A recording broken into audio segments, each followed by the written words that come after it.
Hi friends, இன்றைக்கி நம்ம என்ன பார்க்க போகிறோம் அப்படின்னா கிராஸ் முன்னாடி உள்ள கிராஸ் இருக்கு இல்லையா, அது எப்படி ஸ்டிச் பண்ணலாங்கிறத உங்களுக்கு நான் சொல்லி காட்டுறேன். நான் லைனிங் பண்ணி ஏற்கனவே வெட்டி வச்சேன். அதில் வந்து உங்களுக்கு எப்படி கிராஸ் பீஸ் அடிக்கணும்னு நான் சொல்லுவேன். இப்போ பார்த்தீங்கன்னா நான் வந்து துணியை வந்து ஒரு பகுதி வச்சுருக்கேன். ஃபஸ்ட்டு நம்ம வந்து என்ன செய்யணும் அப்படின்னா, துணியை வச்சு ஒரு சுற்றிலும் ஒரு வந்து ஓடு தையல் போட்டுக்கணும்.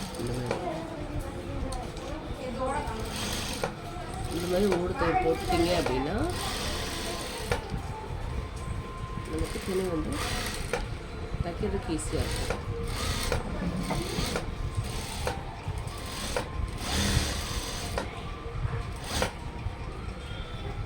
இன்னொரு பீஸையும் வந்து பார்த்துக்கோங்க. இது வந்து கரெக்டாக வச்சுருக்கணும். எப்போவுமே இந்த பீஸ் மாறிடக்கூடாது.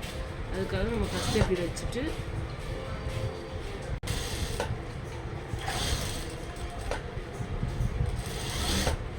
இந்த மாதிரி ரெண்டு பீஸையும் நம்ம வந்து தச்சு எடுத்துக்கிடணும்.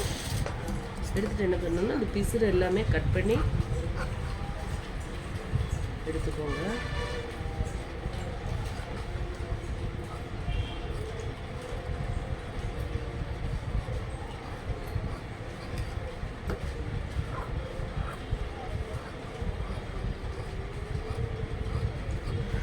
இப்போ நம்ம இந்த மாதிரி கட் பண்ணியாச்சு.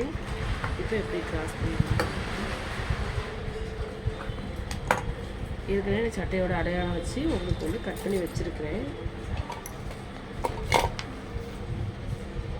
இங்கே கட் பண்ணி வச்சுருக்கேன். அதுமாதிரி இந்த இடம், அதுமாதிரி இந்த இடம் இன்னும் கட் பண்ணி வச்சுருக்கேன். எப்போவுமே வந்து சட்டையோட பகுதி இப்போ பிடிக்கல. இப்போ ரெண்டோட அந்த நான் கர்வ் போட்டு வச்சுருக்கிறேன். அந்த இடத்துல பார்த்தீங்கன்னா இந்த இடத்துல இருந்து கரெக்டாக நீங்கள் இப்போ ஸ்டார்ட் பண்ணையில் எப்போவுமே முடிச்சு போட்டுக்கோங்க. ஸ்டார்டிங்கில் நாட் போட்டுக்கணும். போட்டுட்டு இங்கே பாருங்கள், இந்த கட்டிங் இருக்கு இல்லையா, அந்த கட்டிங்கோட நேர்பகுதியில் வந்து இந்த கிராஸ் வந்து நீங்கள் முடிக்கணும். அப்படி முடிச்சிட்டிங்கன்னா கரெக்டாக இருக்கும். அதேமாதிரி அடுத்து இந்த கிராஸ் இப்படி இது எப்படி பண்ணணும் அப்படின்னா, இது 1/4 இன்ச்சு கரெக்டாக 1/4 இன்ச்சு பண்ணி இங்கேருந்து ஒரு 1.5 இன்ச்சு 1.25 இன்ச்சு கேப்பில் நீங்கள் இது பண்ணிடுங்க. அப்படின்னா தான் பார்க்க அழகாக இருக்கும். திருப்பி இந்த கிராஸ் வந்து இந்த கிராஸை பிடிச்சிக்கிட்டு இந்த கிராஸை வந்து கரெக்டாக வைக்கணும். கரெக்டாக வைக்கும்போது இந்த துணி ரெண்டும் ஒன்று போல் இருக்கும். இந்த இடத்துல துணி ரெண்டும் ஒன்று போல் இருந்தால் மட்டும்தான் அந்த இடம் கரெக்டான பாயிண்ட்டுன்னு அர்த்தம். அதுவே இதுவுமே அப்படி தான். ஒரு 1.5 இன்ச்சு 1.25 இன்ச்சு வந்து கேப் விட்டு நம்ம வந்து அடிக்கணும். இப்போ பாருங்கள், கிராஸ் வந்து கரெக்டாக வந்திருக்கும். இந்த பொசிஷன் தான் இந்த மாதிரி தான்.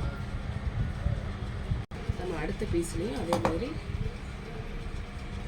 இப்போ இப்படி பிடிக்கையிலேயே நம்ம இந்த கிராஸை பிடிக்கையிலே இது நேராக வரணும். அப்போனா தான் வந்து அந்த இது கரெக்டாக வரும். நீங்கள் இப்படி தையல் போடல, ரிட்டன் தையல் போடணும்னா போட்டுக்கலாம். நான் வந்து இங்கே நாட் போட்டு எடுத்துருவேன், அவ்வளோதான். இப்போ பார்த்தீங்கன்னா ரெண்டுக்கும் கிராஸ் ஒன்று போல் இருக்கும். நல்லாயிருக்கும். அவங்களோட அளவு சட்டைக்கு ஏற்றாப்புல நம்ம தைச்சிருக்கோம்.